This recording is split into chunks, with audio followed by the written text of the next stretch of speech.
We good? Yeah, y'all can go. All right. The harder you grind, the bigger you dream. The harder you grind, the bigger you dream. The harder you grind, the bigger you dream. I said the harder you grind, the bigger you dream. I said you're up and I'm up. Y'all now tuned in to the Grind Hard Dream Big Show. The harder you grind, the bigger you dream. I got a special guest in the building. Go ahead and introduce yourself to the people. I am Shalise Williams, founder and director of TreeHouse Project. Okay. So how you feeling today? I feel good. I'm here. That's all right. The sun is shining, so all should we as well. Well, You know it's what a I'm saying? little like about to snow, I think. It's kind of weird. The DMV is kind of weird with weather. One day it could be sunny, one day it could be rainy, and it's like, oh my gosh, it's so cold. No, but I love it though. It's Yeah. Yeah. For sure. So, like, for the people that don't know who you are, like your upbringing, your childhood, like where you were born, raised. All right, so I'm from Baltimore, East Baltimore to be exact, but I do a lot of work in West Baltimore. So this misconception that I'm from West Baltimore, and I'm not. But I grew up in Baltimore, and what was the other part? Like where I'm from? Yeah, like where you from, where you were born, raised, like school, childhood. Yeah, I mean, I grew up in Baltimore, kind of moved around a lot, so I do have like a little bit of lived experience in like different neighborhoods, because that's like a thing for people that's from Baltimore, like whether you from down the hill, whether you from Park Heights, whether you from out the county, but I got a little bit of experience living all over the place, which kind of like made this big combination of like who I am as a person. Okay, that's what's up. So like, for the person that didn't really like visualize Baltimore, never like been there, like what does it like look like to an outsider? So Baltimore is like twofold. So it's like you got like this surface level version of it where it's like the hood. So you got like, let's say like down the hill, or like even some neighborhoods over west, like Penn North, where you got abandoned houses. So we grew up where it's like abandoned houses, like drug infested neighborhoods. But then there's like this kind of like beautiful side of it too, where you have parts of the city that, nice new renovated homes and parks and all of that good stuff. So you got places like Federal Hill, Fells Point, places that have that beautiful edge, but not to say that the parts that we from, like down the hill or where the abandoned houses are, it's like beauty in that too, because that's what we come from. That's like, if you think of a nostalgic thing of like me picturing 1998 Saturday morning, waking up, got my radio looking out the window. Yeah, I'm in the hood, but it's beautiful outside. So, That's what's up. I like how you narrated that and painted that picture, because I think sometimes people get the misconception of, okay, well, it's Baltimore, it's in the hood, I'm gonna just drive past it, I ain't even gonna stop. I mean, don't stop. Go there. I ain't encouraging nobody to stop, but no, it's funny because it's like, it's one of those things like when you from there, you don't really feel, I don't want to speak for everybody, but when you from somewhere, you feel safer than what it may be for outsiders. Okay. Because I know where I'm from. I know where to go, where not to go, what's going on up here, what's going on around there, like what's the, Yeah, the do's and don'ts. Yeah, and the places and I think at. it should probably be like that anywhere. So, yeah. Nah, for real, I ain't gonna lie. Like, being in Prince George's County, I'm like, yeah, there's some do's and don'ts where you supposed to be, where you're not supposed to be. Okay, you at the go-go. This is back then, like, okay, the let-out, you ain't supposed to be out. You know what I'm saying? Things like that. Speaking of go-go, like, I'm not like a big go-go fan. It's all good. Yeah, like, it's all good. Is that like a thing, like when you from PG County? Oh, yeah. Like, y'all, it's like in y'all blood, like yeah, hood for music sure. is for us? Oh, yeah, for sure. Absolutely, yeah. Like, go-go is just like, oh, yeah, you're not from the DMV unless you know go-go. See, I gotta know more about it. It's not, I'm not a fan because I choose not to be. It's just like something that maybe I need to go out to a go-go spot so I can like be indulged. Yeah, to see it, right? And then that's the same thing, because I remember like years ago, like I remember I went to Eastern Shore like for a semester, and like my roommate, he was from Baltimore, but at the time, this is like about 2011, 2012, and it's like at the time, people were like, Baltimore PG, like what? Like wait, this is rare. Like your roommate from Baltimore, like you cool with that? And I'm like, it's fine with me, it's cool. But like there was a notion of like two-stepping. You know what I'm saying? So he was trying to like teach me about that. So I was like, all right, so when I listen to go-go, he's like, what's this? I can't get like, with how this. can Like, you yeah, so match then it's like, how can you yeah. match that? So it's like, we kind of like taught each other, and you know what I'm saying? We still cool, man. Shout out to my guy. You know what I'm saying? So you know how man. to step. Yeah, a little bit. Okay, Little something. But it's just like to the point where it was like, all right, well, I just feel like you could learn from anybody, and it don't necessarily mean like, all right, bet, well, you just from this side, and I'm gonna just stay on this side. So I just feel like it was just different. So, your hobbies, like in Baltimore, like what did you find yourself like doing? Like, were you into like, you know, sports or anything like that? I mean, in school, I did like school activities and stuff. So I did like step team, cheerleading, and things like that. But my personal hobby is like skating. So I like to go to different skate parks, like practice my different little moves, make videos and stuff like that. So skating would be my thing.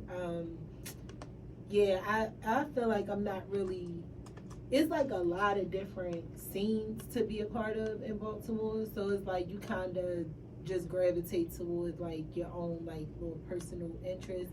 But some of the more hot popular things I don't feel like I'm really a part of. Okay. I'm more of like just being in my own zone. So skating is like my solo thing. That's what's up. I mean, I wasn't really heavy on the skating.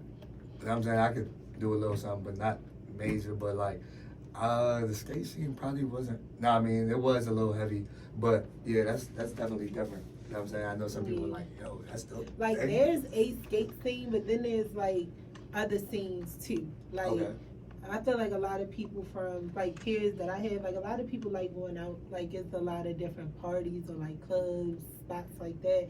I don't really. Yeah, it's not that fun to me to be in those environments. I like being somewhere where like I can zone out and kind of like just be away from everything in the middle of the skating ring. But I also like some of my other hobbies. Like I know we'll probably talk about TreeHouse Project at some point, but I kind of use my programs to also exercise some of my hobbies that I have, whether that's like yoga, meditation, and especially hiking. Like hiking, I love hiking, like being somebody that lived in a lot of different parts of the city. I kind of seen different pocket areas that people don't really know about.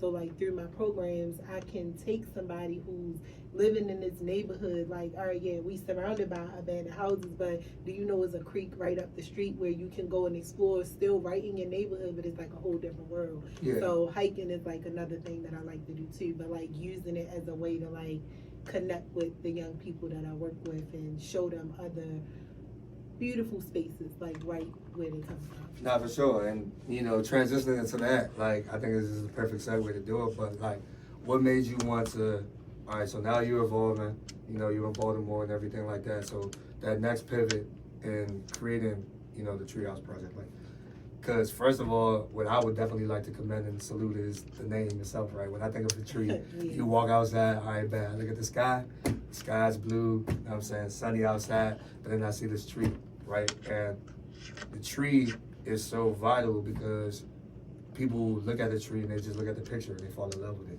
Yeah. But they don't realize the branches on it. You know what I mean? So it's like, what made you want to create the name and then like that whole entire process? All right, so the name for TreeHouse Project is, so one funny thing about it is the way that you just described it, like the way that you, like when you say the word TreeHouse Project and what it means to you and what you envision was always an important thing to me, that people kind of see it in their own way too. So no matter how many people I talk to, everybody has a different way that they interpret TreeHouse Project, and I think that's a beautiful thing. For me, and my vision for it, I really had a vision before I had a name. So the vision was just kind of like this girl that's like sitting on the side of a tree, right? And she's like has these wooden planks on the ground, couple of tools, and the idea like she's swinging on a swing and she like looking around because she want to build this house, but she got all these different tools. So the tools in my vision, kind of like the pieces of wood represented different words, and those words were like things related to life. So confidence, you know, self-esteem, financial education, just like different things that you would need to build yourself up, and looking at yourself as this kind of like so, like, I wouldn't say finished project because it's just something that just seems to never really get finished. Like, you just keep working at it. Every time you come back, you can add a nail here, you can put a piece of wood there, you can add and go. So anyway, it was a vision that I had initially, and I just kept thinking on it, and one day it just kind of came to me like TreeHouse Project. Like, that's what the girl in the vision is doing. So I took that name and like went with it, and I had that vision, but again, as I started to use the name, people just interpreted it in their own way, and I think that's a beautiful thing because I have my way of seeing it, and everybody has their way of seeing what TreeHouse Project could mean to them too. For sure, and I think that it's beautiful that you articulated it that way, because sometimes people aren't invested in the vision or see it the way that you see it. So I guess the early stages of what you have built, like what were you able to do like throughout the years with it? Like, what did you feel was essential or that disconnect? I think when I started it, I just kind of went with what felt natural to me because I was already doing my work and had my organization going before I had the name. Like, I had a vision, didn't have a name, but I was just doing what I felt like was needed. So I used to work at this summer camp, and in the evenings or the afternoon portion of the day, I worked with the young girls at the camp. And so when we would come together, I'm thinking of creative things to do with them. I started teaching them about step because I was on a step team in high school. So I started teaching them step, but through connecting with them, I started to learn so many personal things about them. Like, I would have one girl show up, clothes not fitting, maybe she is the middle of the summer, she got on a long sleeve shirt, like what's going on, but starting to learn more things about their personal challenges and their barriers to just being able to show up in the best way that they can. Talking to them more about why you don't like her, what's going on with you, why you want to fight her. Oh, but then it stems from one girl is at home dealing with some issues that she just bringing with her every day. So the beginning of TreeHouse Project just started with me feeling a need that kind of came to me in a space that I was just in. And so as I started to work with these young women, talking with them, helping build their confidence, connecting them to resources, it just became something that was like a full-time job. Like, all right, now I'm doing this every day. Now I'm mentoring 10 girls, 15 girls, 30 girls. Like, it's just growing. So ultimately, at some point, I was already in the nonprofit world. So my professional experience is youth program development. Like I said, I was managing a summer camp. So all of those skills that I was developing as a young person, I was able to transfer those over into me starting an organization. And so, yeah. That's I hope I answered the question. Nah, that definitely answered the question. It's a story to like every little thing. Nah, for sure. Nah, it definitely did. And I think that, it's definitely phenomenal that you're doing that because, the youth, they need help. Like, I could just flat out say, like, because, like you said, in different aspects of their lives or what they're going through, because, the mentoring part I definitely feel is essential. So, shout outs to all the, organizers out here that's doing it, because, you have to have the patience, you have to really build and connect and understand those relationships. So, networking, how are you able to network with, other people or even get yourself, out there and things like that within Baltimore? Annoying people. I'm not saying that. Within my vision, like once I started like getting out here and doing work and I realized the things that I needed to be successful, I've never really been a shy person. Okay. So if anybody watching and you wondering like what's the thing of like networking or how to really get yourself on that level, you just gotta, if you're shy or if you're not, if you're shy, you gotta bypass that. Bypass the fear. I always went by this statement that your desire for success must be greater than your fear of failure. So I stick with that. I'm not afraid to talk to people and I'm not afraid to ask for what I need. So if you're networking with people, really, you ain't got much to network on if you don't have no needs. Like, what are your needs? Like, what is it that you need people to do for you, or what is it that you have to offer people? So not just your needs, but what you have to bring to the table as well. So, like, I would scout out what I feel like makes sense for what it is that I'm doing. So it's like, hey, I got this going on. I see you got that going on. here's an idea of how I think those things could kind of go together because I have this particular need and I study people. So it's like if I'm studying what you got going on, I can pick out something you need that I know I can bring to the table. For sure. So just leveraging those things, but building organic, real relationships that are solving problems and solving issues in some type of way or capacity, giving back to our city in general. So like, yes, giving back to the youth, but giving back to a plethora of issues that exist in the spaces that we come from. For sure.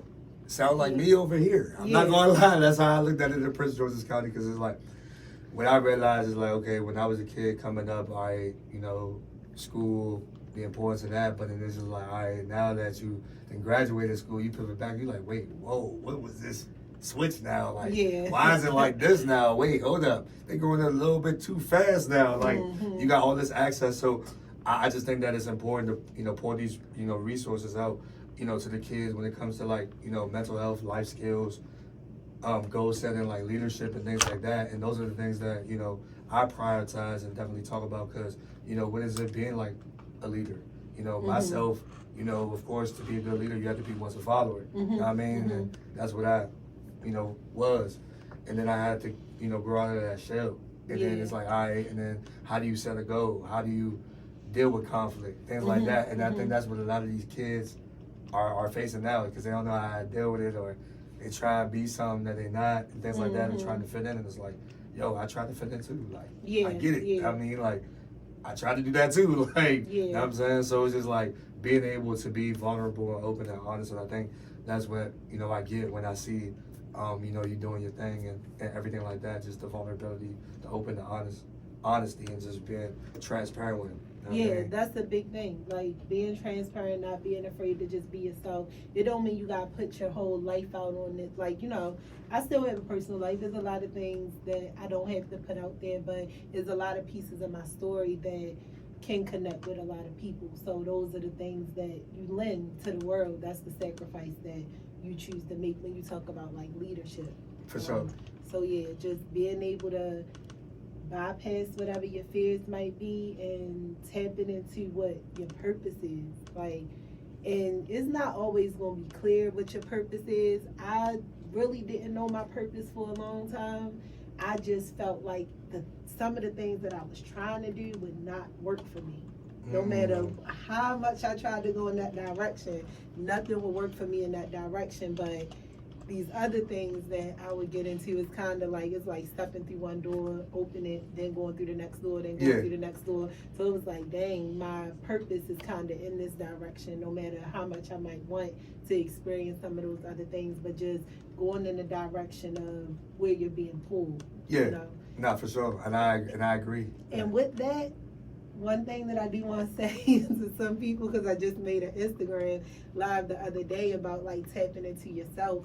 Like that whole analogy of like things being difficult when going in another direction. You could idolize people, you can look up to people and all of that, but I think it's really important to take some time to like tap into yourself to really figure out the direction you're supposed to be going in. Because in this day and age with this social media and stuff, people idolize others so much that they start to think that somebody else's purpose and dream is just theirs because it's something that looks so easy to do, something so what seems tangible and is really not. So we spend a lot of time trying to become something that we really not though. So you gotta go in your own direction, I would say. I agree with that 100%, because like I know for myself, like I'm big on like, I'm nothing without God, I'm nothing without my family. So I knew that, okay, if I was gonna step into a space, like being intentional, like God just showed me my steps, like what is it that I have to do. So I know for myself, like in the beginning stages, it was a struggle because I was focused on likes and wants and not needs and love. You know what I mean? Because it's like, all right, bet you put something out. I actually like that. Do you use that? Because I might have to. I do though. It's all good though. You can say, but like I feel like it for me, because okay, speaking or just putting something out there, like okay, we got Instagram. You know what I'm saying? Breaking it down is like, okay, Instagram, instant gratification. Put something out there, boom, you want people to like it. You want people to want it. So for me, I was stuck. And I was like, dang, like, man, I ain't doing enough. Like, look at this app. Like, I ain't doing enough. But then I just kept going and kept going and kept going. And then it was like, nah, like, just keep putting out what you're putting out. People gonna see what you see. Because, like, God got the biggest picture. So it's like, at the end of the day, them people gonna come whatever it is that you're trying to focus on.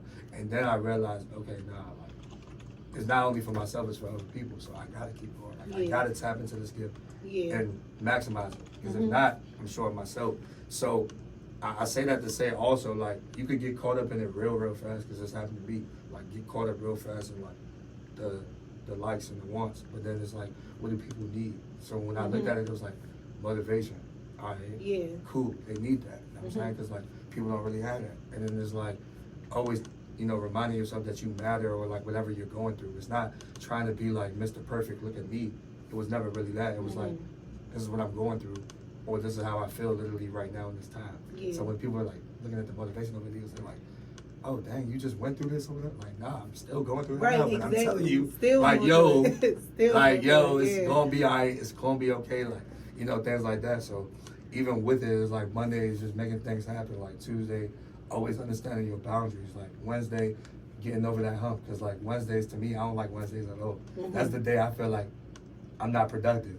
That's why I'm like, yo, it's a hump day. It's like, because it's like I started the week. Yeah, I started this. Now I'm stuck. Finish it. No, I mean, like, I'm stuck. And then this Thursday is like always just remembering, like, you know, like, just the gift of the beauty of forgiveness. Because I feel like sometimes we don't forgive other people because we never really forgave ourselves. You know what I mean? And then Friday is just like really finish and execute that long way. And then, you know, Saturday just being grateful for what it is. And then Sunday, of course, like, just recharging yourself and getting ready for the next week for real. So that's how I kind of broke it down. I never really broke down my motivational process, but hey, I'm saying that's what it is. I mean, you feel me? Like, because that's what I want people to understand. Like, it don't matter how many times you go through something, just know that you're not alone. And I think with social media, what's so scarier, you know, for our kids now, is like, they don't realize, like, this app, what they're doing, how to process it. It's like, they feel like I can put whatever it is out there, and this is how I vent. And it's not, I'm not saying they're saying it's wrong, but I feel like it's a certain way that you could go about it. You know what I mean? Shoot, I'm still learning that. Like, I'm learning that in my professional journey. Like, how you just said, like, we sharing things, we going through things at the same time. Like, when it comes to social media, I was still learning as a woman, like, what's kind of acceptable as a woman and how to carry yourself on the internet and things like that. So I learned that and teach it at the same time. Like, I'm 31, I want to be viewed as a respectable woman, I want to carry myself a certain way, but then if I'm feeling sexy, I want to be able to express that without it coming off in like a provocative kind of way. So when I think about the young women and what it is that they learning through that social media trend, I feel like we all learning, because I definitely, like, I literally just had a conversation about just my professional look on my Instagram, what type of things are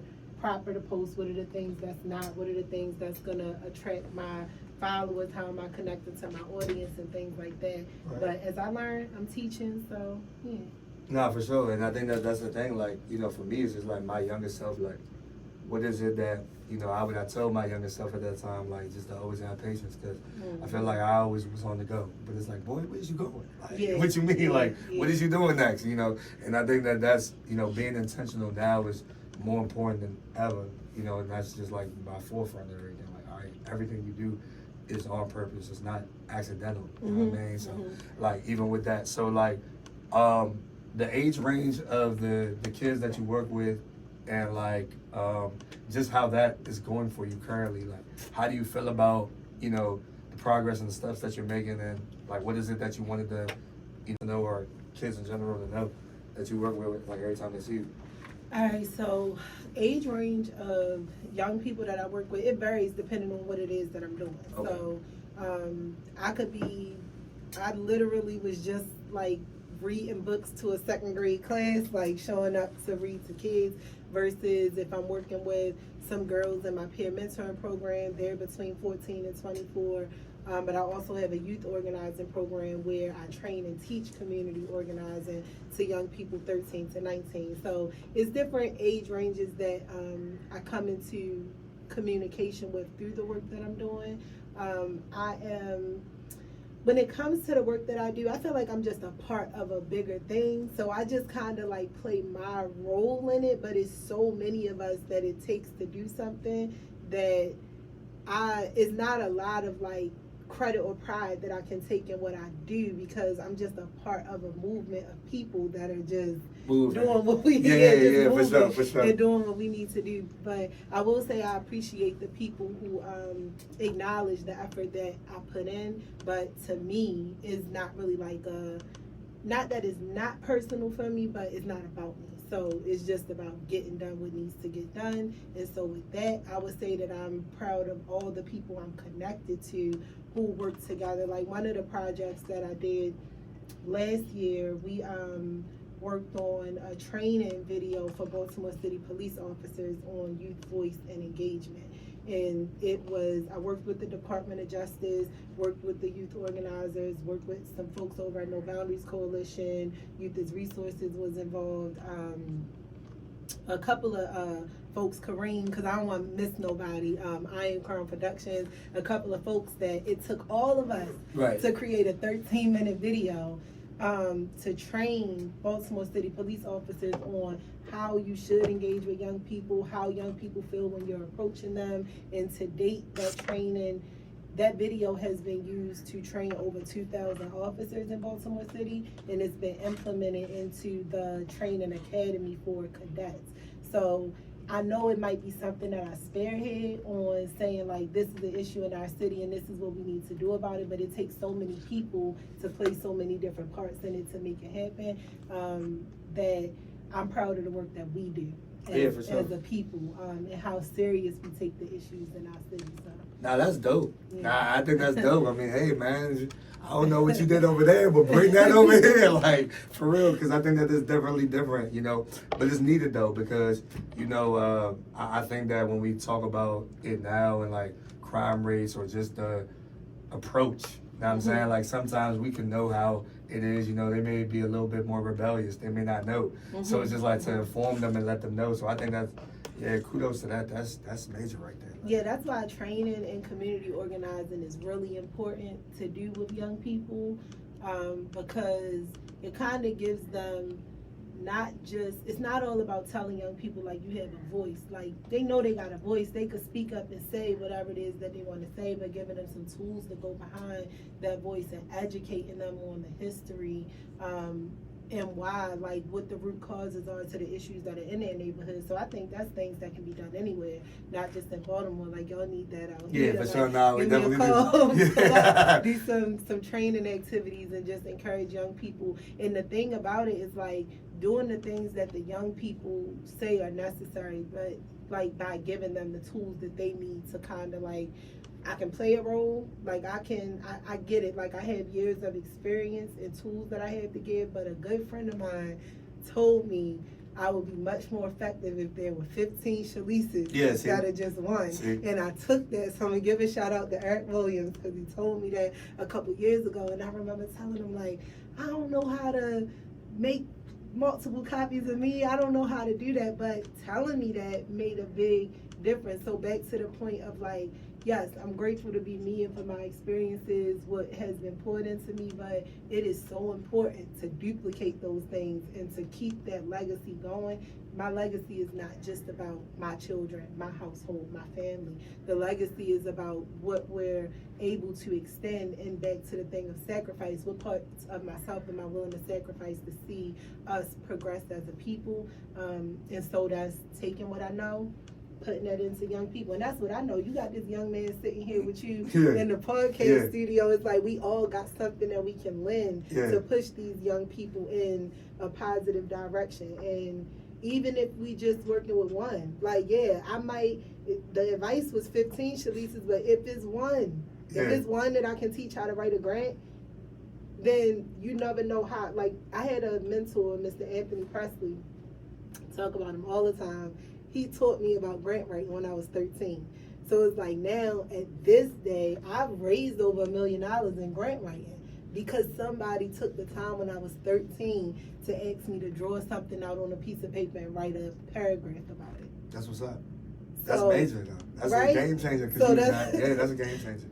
That's a game changer. It's major what you can do for a young person if you just you could really stir a young person's life in a different direction. You're not going to have total control over their outcomes, but if you take a little bit of what you know and give it to a young person or create an opportunity, or back to the conversation I had earlier about needs, like knowing what your needs are. If you have a need and you have a young person that has an interest or a skill, let them fill in a need. Yeah, let them do that. Get them mentors. Shout out to Jaden.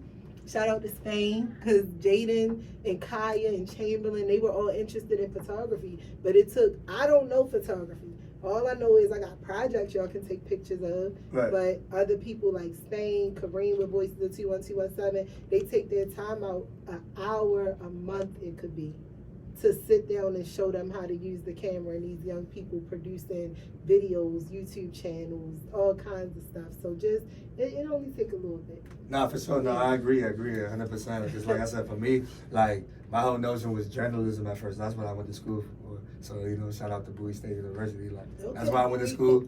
And then like, I remember my professor, he was just like, because it was taking the acting for the camera class. And it was like a final, so like I was writing the script so I could do that too. And he was just like, when you graduate, you gonna do something. I said, yeah, I know I'm gonna do something. I just don't know what I'm gonna do. He's just like, nah, you gonna be the one. I was like, the one to do what? He was like, right. The youth need you. You was hard-headed, so tell them how hard-headed you used to be. So that way they don't gotta be that when they get to that. So it was just the notion of like, when he sat there and said it, because I can't really count how many teachers I had or professors I had throughout the academic journey that really like poured into me.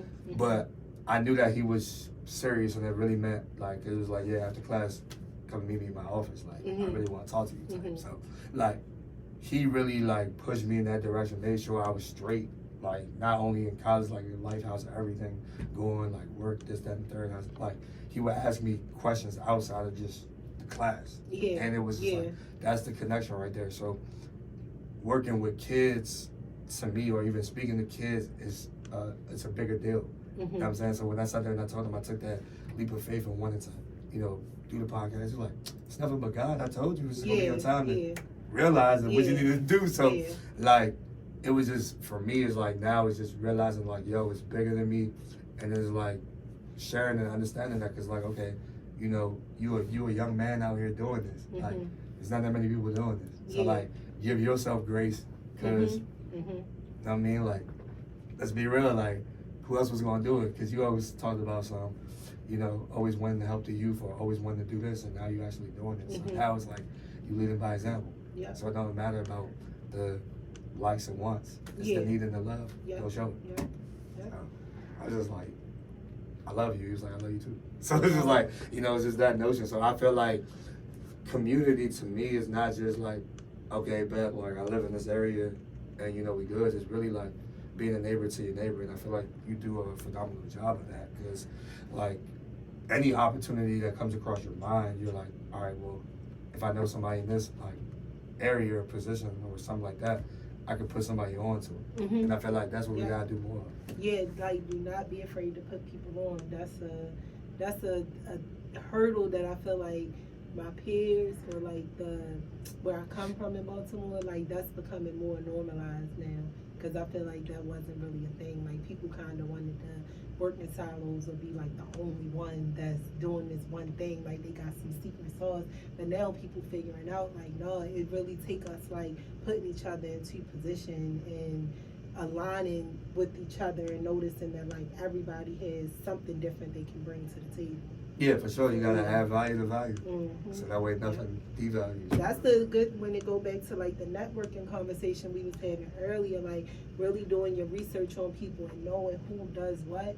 That'll strengthen everything that you're doing. Like, who do what, and you creating this plan or these opportunities for people. You just kind of fill them in as you go. Yeah. But keep good, organic relationships with people along the way too.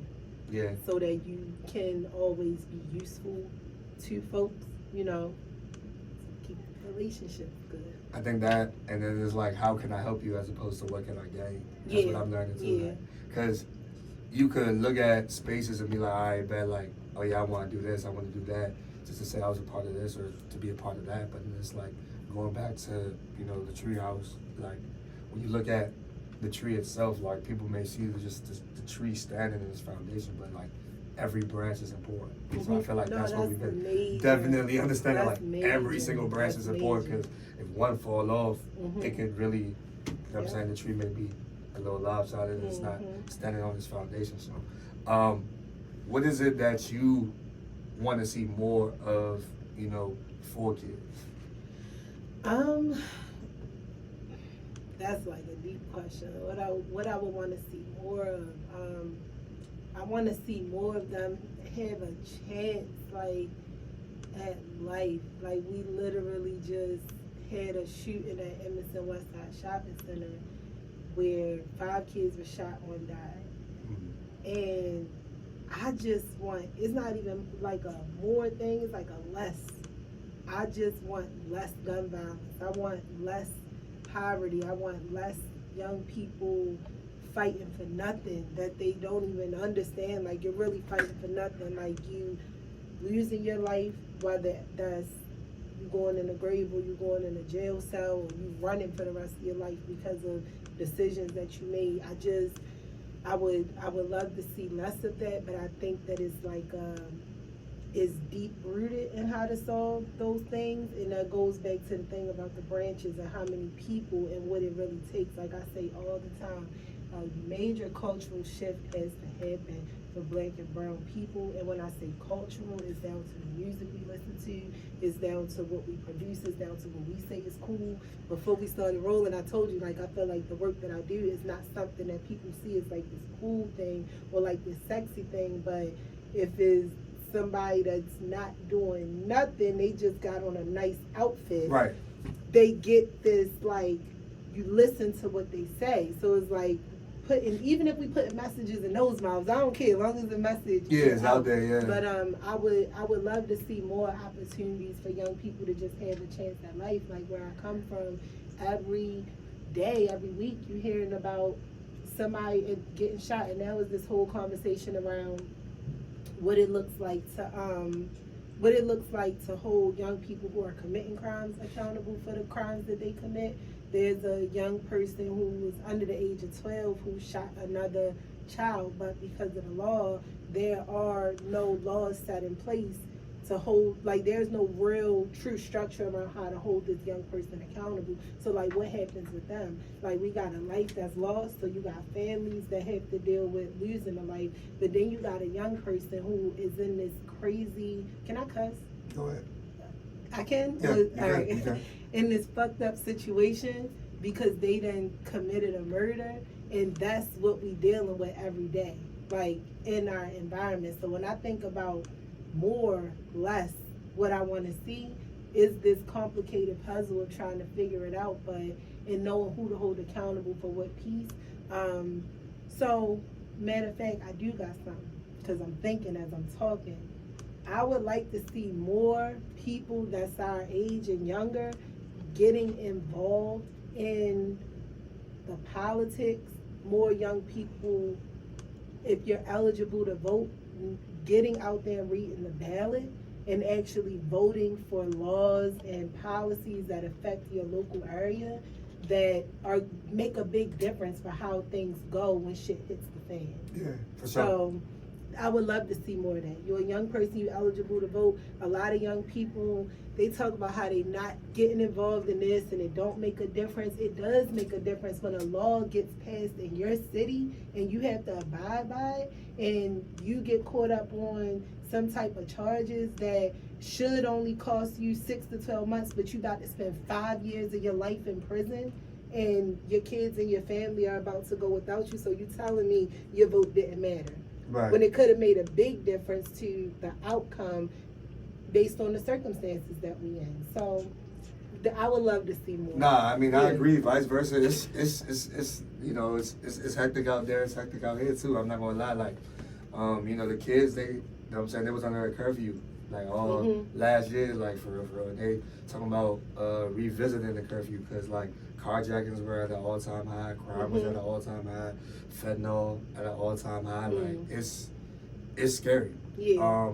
And it's unfortunate because it's like kids aren't given opportunities. Like on this side, it's more so, oh yeah, you play ball, you rap, that's it. Like you don't Right. really do nothing else. Like what happened about, you know, it's not cool to be a police officer no more. Mm-hmm. It's not cool to be a firefighter, like nobody wants the 9 to 5, like things like that. So it's just like it don't really matter where you start at. You just gotta find, you know, something to do. So I want to see more opportunities, and that's what really pushed me to do the youth something. You know what I mean? Like, cause if we don't take these resources, if we just sit back like everything is cool, everything nonchalant, all right, we ain't gonna, nah, you don't gotta worry about them. That's not our job. But like, my whole notion is like, where the OGs at? Yeah. Where the people at that's gonna be like, all right, you know what? Hey, look, that ain't right. You shouldn't be on that type of time. Like, nah, you should be doing this. Nah, you should be doing that. Or like, I can help you. You know, but I think because of the generations and how it is, some people just walk past like it's not an issue and be like, oh no, it's not gonna, I don't gotta deal with it, it's not gonna affect me. Right, it don't affect me, yeah. But then you gotta kind of sort of look at it like, all right, well, if you condone it, you seen a fight and you could have sat there and talked to somebody or just be like, hey, how you doing? Little love and little encouragement goes a long, long way to change somebody's mindset.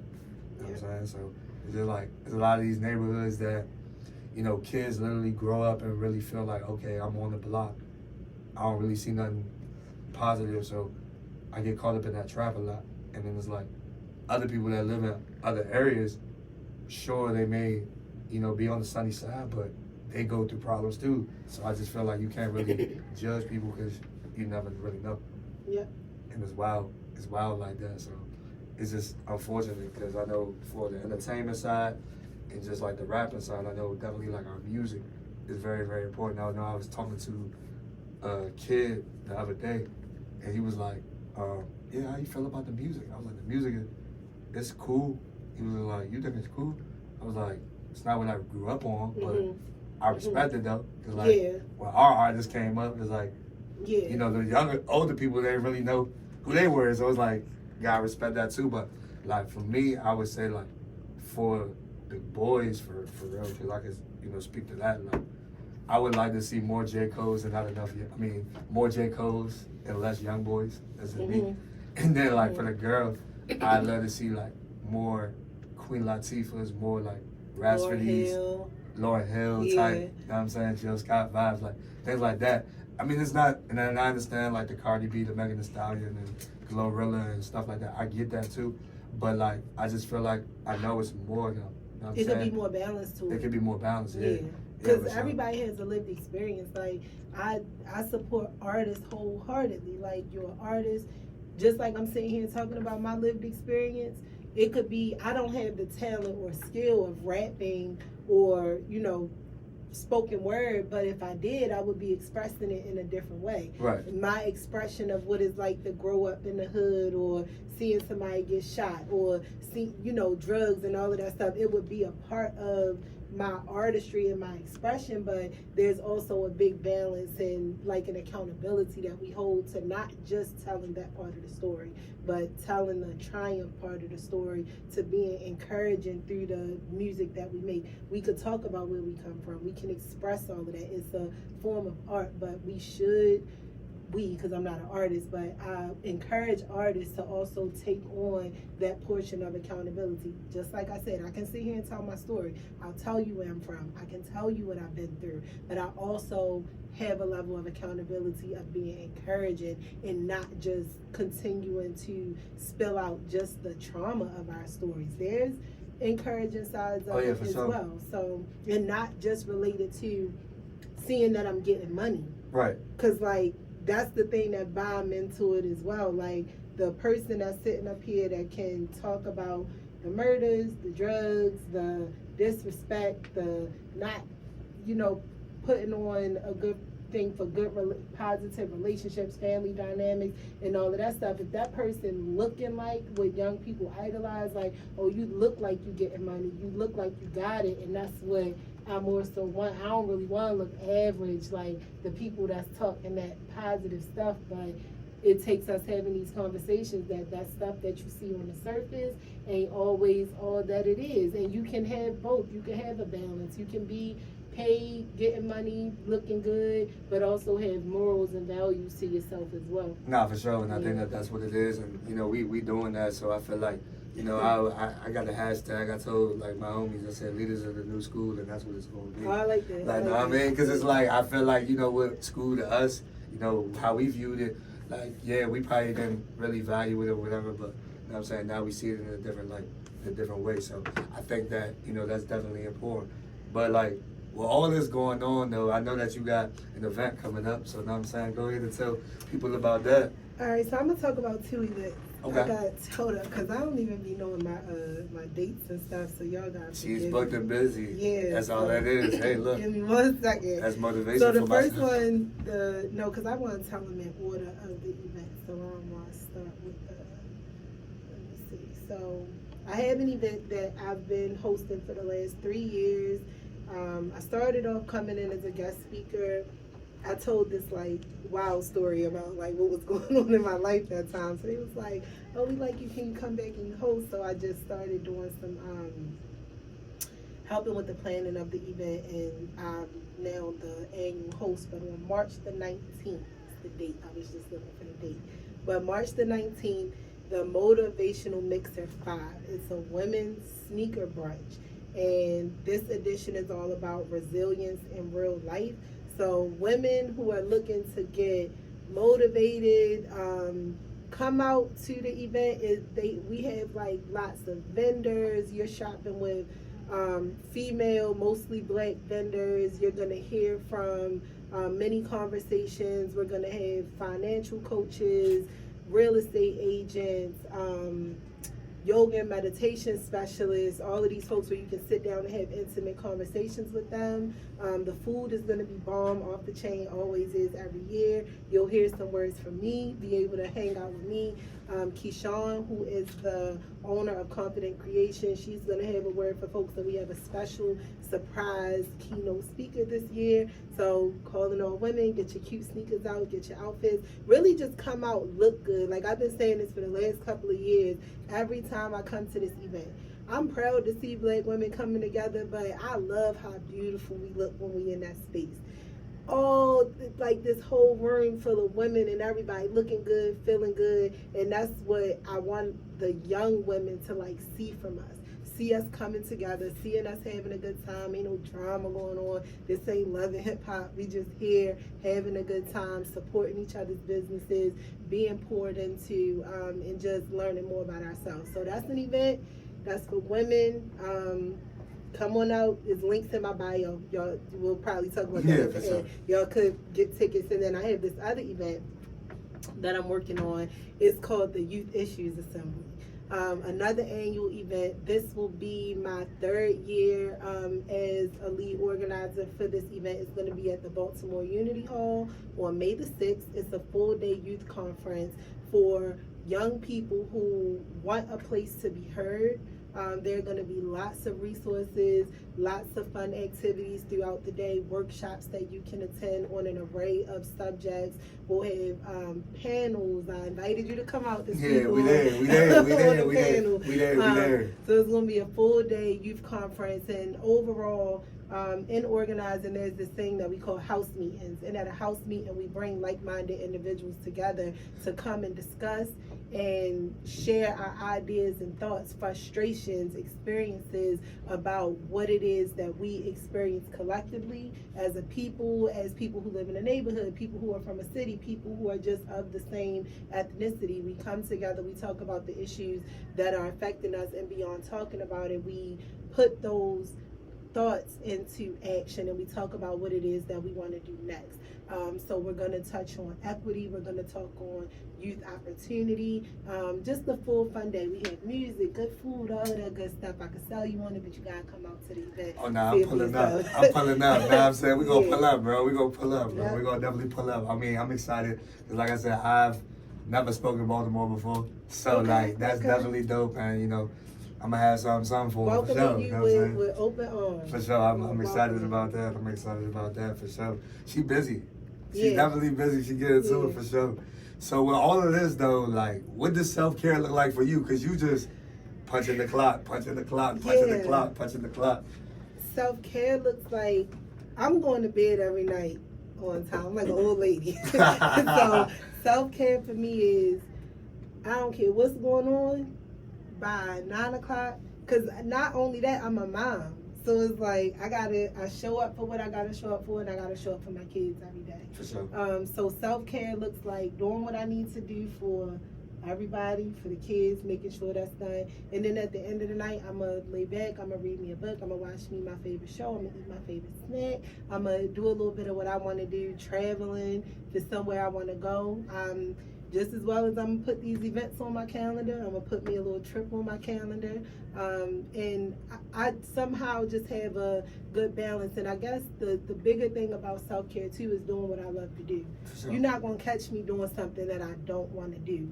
So yes, I seem busy, but being here right now is fun. Yeah. It's work, but it's fun. I got to go promote my events. I got to take time to organize, but I'm not doing anything that's taken from me in a way that I am, not to say that I don't get overwhelmed and event organizing and being a leader is not stressful. Yes, it is, but it's something that I love to do. Now, if I was doing something, I used to work at Bath and Body Works as a store manager. That, I hate it. So it's like having to wake up and do something like that every day. I would be trying to escape for self-care all the time. But right. Now it's cool. Like for my birthday, like I said, I love skating. I did a toy drive skate party. To me, being out there with the people that I work with, that I organize for, with the young people I work with my family, all at once, that's self-care. I'm doing something that I love to do. For It sure. is all combined together. Yeah. That's dope. That's dope. Yeah. That's nothing but God right there. Yep. I'm saying that's nothing but God. You know, you got an idea on your heart, He gonna send them people. So that's how I look at it for sure. That's what's up. Me, I'm into the movies, so I know like sometimes they be like, bro, like, what you be doing all the time? I be watching movies, documentaries. I'm big into, of course, you know, having a podcast. I watch other podcasts, but I always look at it like, you know, I'm always trying to learn more.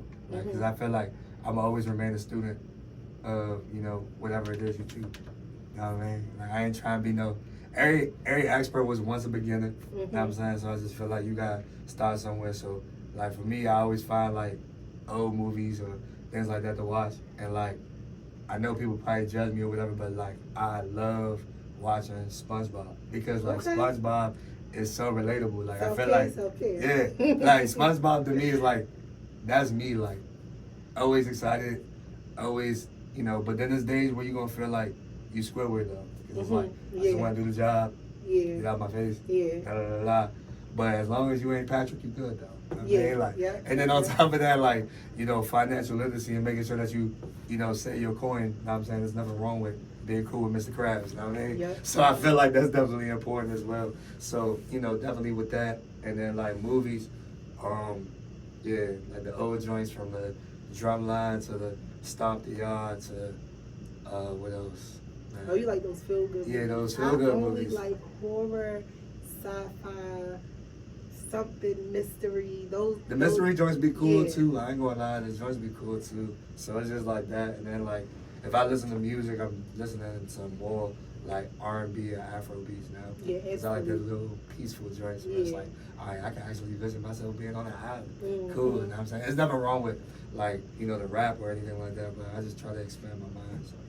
Yeah, I expand my mind when it comes to rap too. I mean, I'm a part of the culture. I listen to it. For sure. Know, be wilding out in my car listening to whatever it is. And I'm from Baltimore, so it's like I'm listening to like I listen to everybody that's from Baltimore. Like President Davo, he's my favorite Baltimore rapper. So yeah, you know, you might catch me just at a red like. Nah, and I like Baltimore music scene too. I ain't gonna lie, like, you know, I know one of the radio personnels, DJ Quicksilver. I know he's, you know, was on 93.9, but you know, he had Quicksilver Way in Baltimore, which is definitely dope and things like that. But like the artists from, you know, Stola to Tech to what's the other guy? I gotta listen to YG Tech. Maybe like Wednesday is the hump day, Wednesday morning, but I'm throwing on the YG Tech. It's gonna get me through the like nah, he be having that. I forgot. It was like I forgot what song. I think it's like Finally Got Me Some Motion or something like that. Like, but like I like the scene out there because like with the shows and stuff. I remember I went to a show out there. Everybody supported each other, and it was like it's just the love that they got from that to like the food out there. And I know like Javante's a big boxer out there, like watching his fights and stuff like that. And then Nacho Bangers too. Yep. So like yeah, that's my guy. That's Eric Williams, who definitely invested a lot of support into what it is that I do, and that just goes back to the branches. Like, hey, we ain't doing this on our own. It takes a little bit of everybody. For sure. For sure. Some type of investment. So, I mean, this was an impactful, therapeutic conversation. I feel like we got a lot of. So, like, what is it that you would want to tell those people, like, that feel lost, confused, may not know where to go? Like,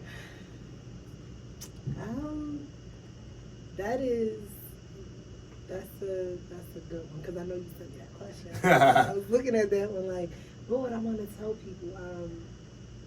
If you lost and confused, I would just say, take your time. Earlier you mentioned having some grace with yourself. Just know that you can get to where you want to get. It's going to take some sacrifice. It's going to take some consistency and some decision making, honestly. So, and if you feeling lost and confused, be true to your emotions. Don't like run away from it. It's okay to not be having it all going on all the time, because I ain't got it going on all the time. I'm just true to my emotions. I give myself grace, allow myself to be human, take a moment, and then just go back to the plan. Like, what is it that I'm focused on?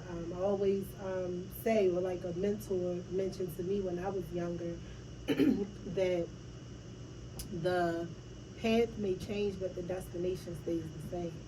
So like whichever way it go with it. I talk about flowing like a river. Flow like a river around those rocks. As long as you're going towards that destination and don't have no expectations that it's going to be easy. So if you lost, you can find your way back. Just take your time. Be gracious with yourself. Start over as many times as you want. I'm on like my 8th life. If I was a cat, I got one more left. Hey, yo, keep on going. Hey, that's real right there. I ain't gonna lie. Like, I just feel like, I always say you gotta inspire before you expire. So it's like the energy you want to be or you looking for, you gotta be. So it's like, you got a positive channel or negative channel. What channel you want decide to tune into or let it be. And I know, like, for myself, like, journaling has been so vital to like everything that I do. And I came across, and I was just thinking about it, like, you could be the energy bus driver with a vampire. You know what I mean? So like, you could decide to drive your own bus, but you gotta also be cautious of who's on your bus. So I just want people to realize, like, you are what you entertain on the track. You know what I'm saying? Because you could get attracted to anything. So I appreciate you. How can people follow you? How can people connect, support? So you can follow me on Instagram at Shalise Williams. And you can support by literally just peeking at the things that I share. So taking into consideration, I'm always offering opportunities to get involved in the community. I'm always doing some, personal self-empowerment workshops and events. So consider it when you see it. If it's not for you, share it with somebody else. So just follow me, engage with the content, follow TreeHouse Project Inc., and just tell somebody about it. And overall, outside of following me or anything, do something for your community. That's how you can support me. If you got an idea, if you see an issue, write your councilman, do something about it, organize with your neighbors, encourage young people to address issues. That's important. And if you do that and I never hear about it, but it's moving the needle forward, then you supporting the work that I believe in. Nah, for sure. I mean, I know I follow. I'm tapped in. Like I told myself, I ain't about to just extend and be like, hey, look, let me just do this little right here. Nah, I'm gonna take the little joint, go as much as I can, I-95, wherever I need to go. God, wherever you taking me, just take me. Let's just go. So, like I said, you definitely want to follow. I definitely love the energy, the motivation, and everything that you're doing. And you already know, with that being said, the harder you grind, the bigger you dream. The harder you grind, the bigger you dream. And we out.